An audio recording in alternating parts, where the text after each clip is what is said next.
So, board members, I feel like, one of the things I would want to do is make sure that you've all seen the presentation I've been going out and doing.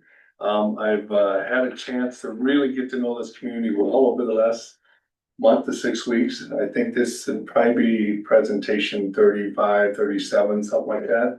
So I've been a few places, seen a few things and talked to a few people. So it's been really a good experience for me because I get to know everybody fast, but also to get the word out for the referendum.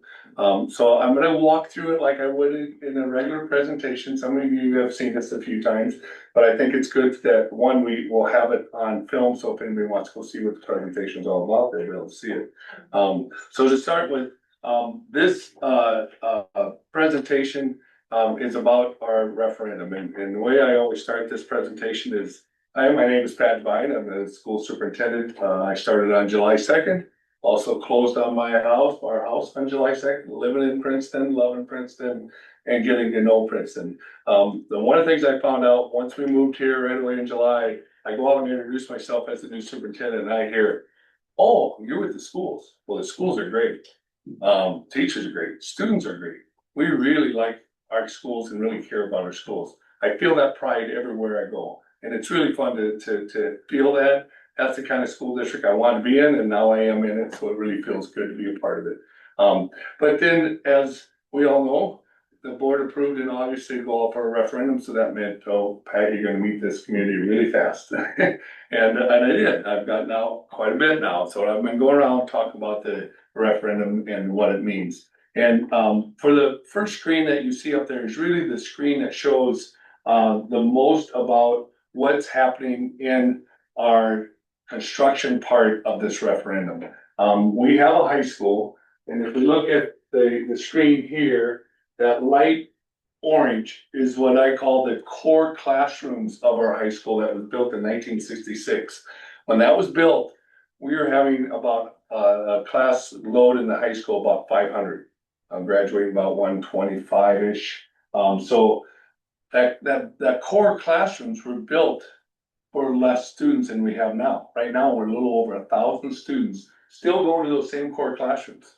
And in those core classrooms, you have square footages of the classrooms are around 650 to 750 when it should be 1,000 for what we're putting in those classrooms now. And what I mean by that is back then you could have 20, maybe 25 in a classroom, they'd fit.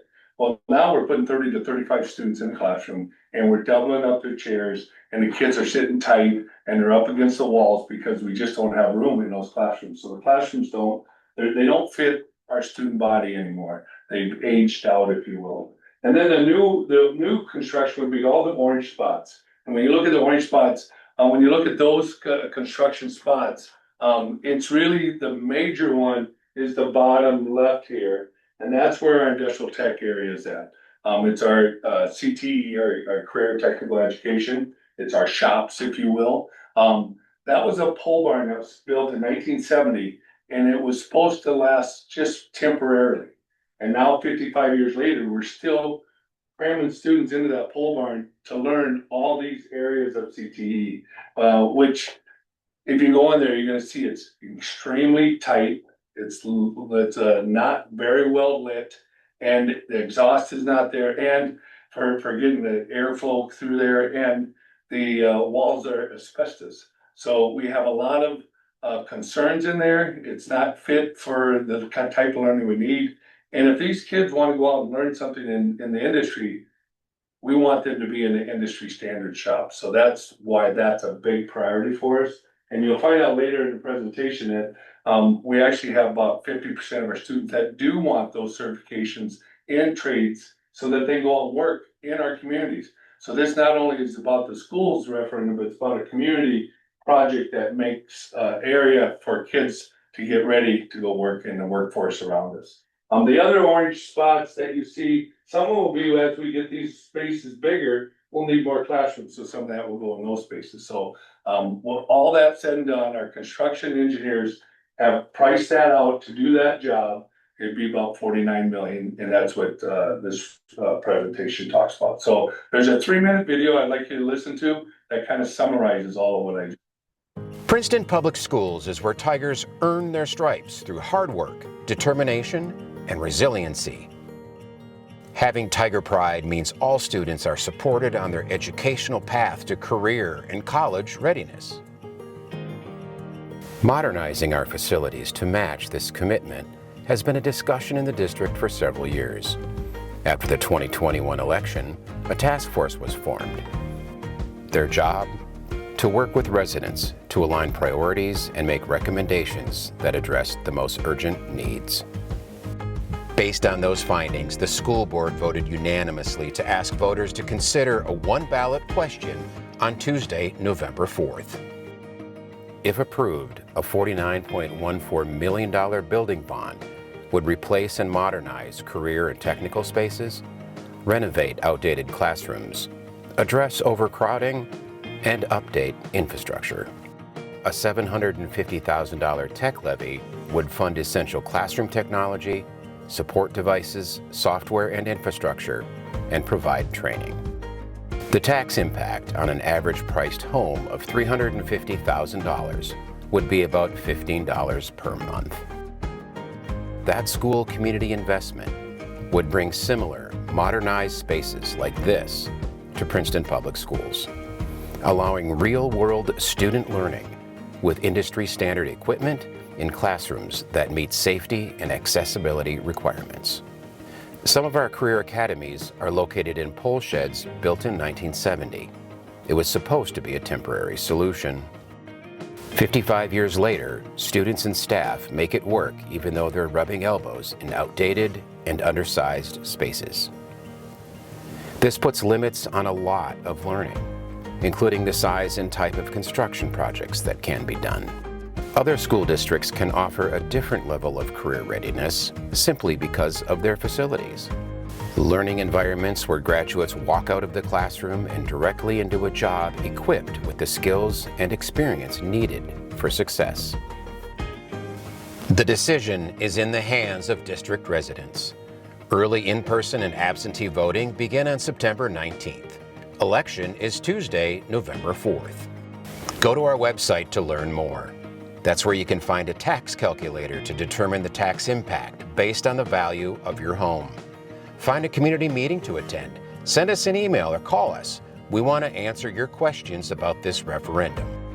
At Princeton Public Schools, we are roaring forward with a proud past and bold future.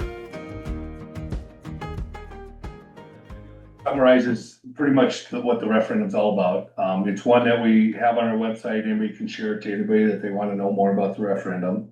But then the rest of my PowerPoint, I like to go through and talk a little bit about each part of that video, if you will. And to start with, I talked a little bit about how I found that Princeton has a lot of pride in their community. We do as a community, we do as a school system. There's a lot of work that's been done in the school system to enhance our curriculum so that we can provide students the curriculum and education they need to be ready for the next part of their life, if you will. But our facilities don't match what we're doing with our curriculum. They're outdated where our curriculum is updated. And we found that in the past at Princeton School District, if there's a need, the voters said, yes, we'll take care of that need. Back in 1998, there was a need for a middle school, and that was very obvious. So the board said, or the voters said yes. In 2014, there was a need for a primary school, and when the need was there, voters said yes. This referendum came about because of a task force that worked after the 2021 election, and what they found was that the voters said, don't put any fluff on this. And what I mean by fluff, the last one had a turf field and it had a field house. And that the voters said, no, we don't want fluff, we want academic spaces. So it's back to, this is the need. And there's nothing extra of a want here. It's a need referendum. So this is what the task force found out. That's what got proposed to the board and the board approved. The other thing they said from the task force after all their input they took over 2 years was that if it stayed at $17 or less per month increase on an average home, that is a tolerable amount that this community would accept. And so when the board looked at it, they didn't want to go to 17, they kept it down to $15 at the monthly increase on average home. So understanding the need, like I said, our academics have changed. We now have career academies where kids figure out exactly what career they want to go into. But many of those career academies do not have spaces that allow our kids to learn in the areas that they need to learn to get them prepared for the next level of where they're heading.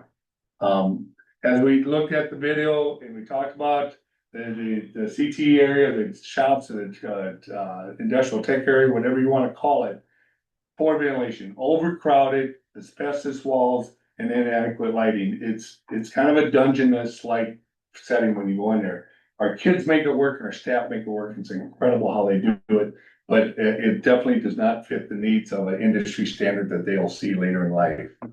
One of the fastest growing careers for kids that they want to go into is culinary education. And we're having our kids learn on 1970s stoves, probably older than the ones you have in your household. And when they go into a chef area in a kitchen for after high school, they're not going to be prepared for what they'll be working with. So that's why culinary arts has become important. One of the things that's really tough for us is that our certified nursing assistants, our CNA program, we can't offer it because we don't have space, we don't have the equipment.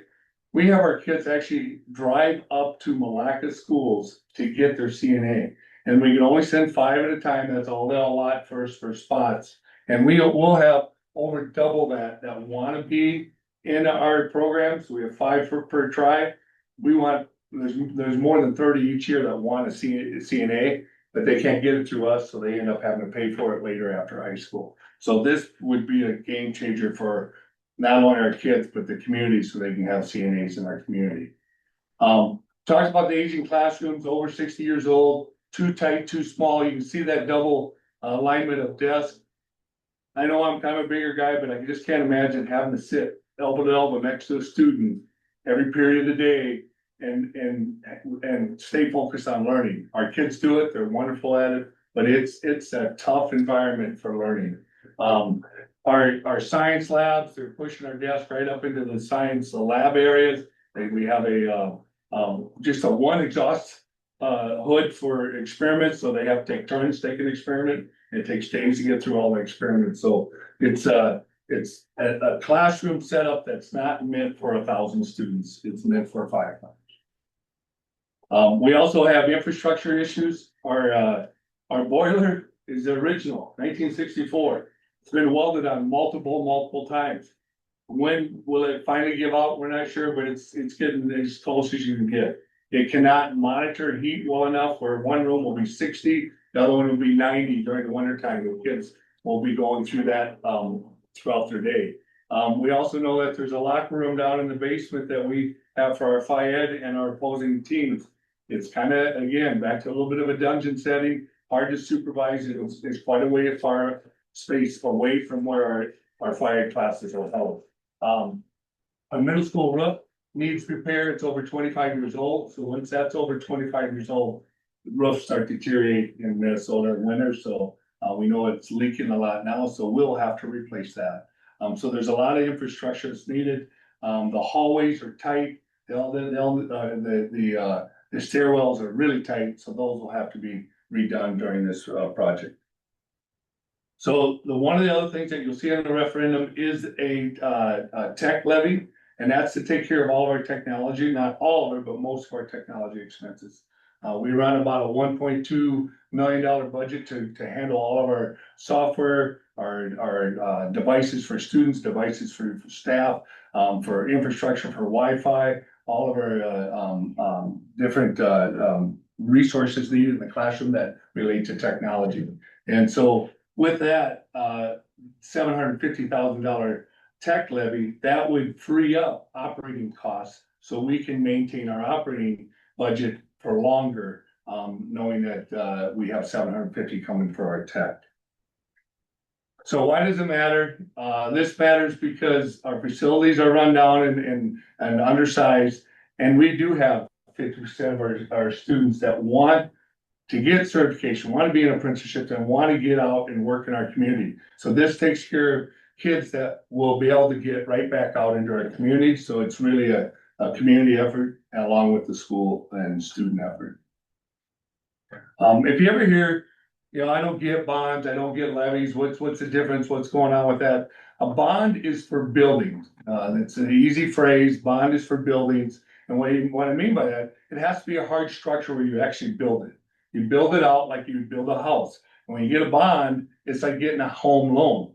It's a fixed dollar amount for that home loan, that's the dollar amount that you have, that you pay off over, for us, will be 20 years, and we'll have all the taxpayers add their payments to that bond payment, if you will, over the 20-year bond that we have for it. So it's one set amount, can't go up, can't go down. It just stays at, that's the dollar amount. We took the home loan out, if you will, or the bond loan out. The technology levy, now that's for learning. Levies are for learning. So that means it's part of your operating costs. In the state of Minnesota, you can't combine those two categories.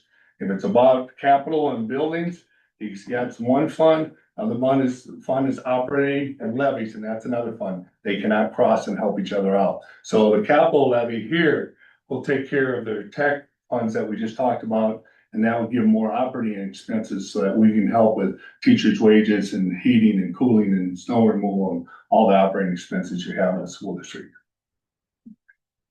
So here's the referendum. It's a $49.14 million building bond. It's for 20 years, and it'll take care of all those projects we just got done talking about, updating all the facilities and the infrastructure needed. And then it's a $750,000 a year capital levy, which is we call the tech levy because it's for all the technology. And the reason we do tech levies, it helps the taxation across our residents. It's a better way of doing it versus an operating levy. Operating levy would cost more across our taxpayers, so the tech levy helps us out in that category. So tax impact, we talked about it'd be a $15 a month on average home increase to the tax that you have right now, about $180 a year on an average home for that for this referendum. The tech levy is for 10 years, the building bond is for 20, and there is tax relief. So if you have ag property, this is an automatic one the state does. We still get the funding from the state, but all the farmers get the relief automatically on their taxes. And it's a 1 acre and their homestead. And then there's a 70% reduction on their property. So it drastically reduces the farm tax that used to be. It's probably about 12 years ago that got changed. And quite honestly, I grew up on a farm. So when this happened 12 years ago, I was really happy because farmers were getting nailed with referendums before. Now it gives them the relief they deserve. The homestead credit, again, a newer one that helps with school bonding. And if you have a household that has under $139,000 for income, you're eligible to get refunds from paying into a school bond. And it's a refund anywhere from 53 to 85%. So it's a really nice refund. So that's something I think our voters should look at if they're in a household that makes less than $139,000. There's also a senior tax deferral. If you're over 65, that defers your taxes. And there's renter's tax. So there's a lot of tax relief opportunities.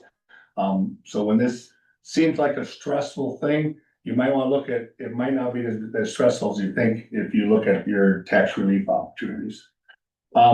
If it's approved, what happens? All those spaces get updated, just like we said. And not only does it get modernized and we get to prepare a high school that's now can adequately handle the 1,000 students, it helps us for decades because this construction, we talked to the construction engineers, they say this now will be a high school that should be able to last for 50 to 60 years. If we grow, we may have to add on a part of the building, but that's a small thing that could maybe even happen with lease levy, depending on the size. So without growing, we're in great shape for decades with this high school. And it's projected to be completed in the fall of 2028. If this fails, that space does not change. We still have those same classrooms that are undersized. We still have a CT area that is not adequate for learning. It's not even close to industry standards that you would normally have for kids going out and seeing what it looks like in real life. So if it fails, wouldn't have enough budget to repair it and make that move on to be at the level that we're talking about in this referendum. So our classrooms would continue to be what they are, and more than likely, there would be another referendum that come back, and construction costs really don't go down. They usually go up. So the next time around, it'd be more millions to fix what we're talking about this time. And since this is a kind of the needs versus the wants, it's kind of, this is the opportunity to get this school set for decades. And I know that sometimes the taxation gets to be a question. I'm not sure that I really I feel comfortable paying extra taxes for this. I think two things with that. One, the state set this up decades ago, almost century long time ago, of saying if a community wants a good school, they need to build that building. It doesn't come from the state, it's local money, stays in the local area, and the local taxpayers help build those buildings. So this is a local tax responsibility. Now, with that said, I've had a lot of realtors tell me, Pat, if you don't keep up a school with good standards and you let it start to slide, so do your home values. Because strong schools bring in community members that want to live here. Schools that aren't as strong, that aren't supported, all of a sudden your school starts to deteriorate, and so do your home values. But they don't go down by $15 a month. Home values go down by thousands. So it's kind of, when you look at your taxes, you gotta see, is it a community thing we want? And is it something that I want to keep my home values at where they're at? So voters have a choice. We've had open voting going on. It's right behind this hall right here in the district center. You can come in and early vote all the way up till November 3rd, 8 to 4 it's open, from Monday through Friday. So come on in, vote there if you'd like. And if you wait till the election day, it's November 4th. And we have two polling areas. It's the Princeton Depot Museum, and it's the Baldwin Township, and those are the townships and cities that it takes care of in those voting locations. And that time is from 7 a.m. to 8 p.m. to vote on election day, 2 weeks from today. So want to know if you have questions, want to submit questions, call us, email us, text us, whatever. There's a QR code to look at our website. It has a lot of information on it. But we basically want everybody in the district to know that this referendum's out here and this is what it's for.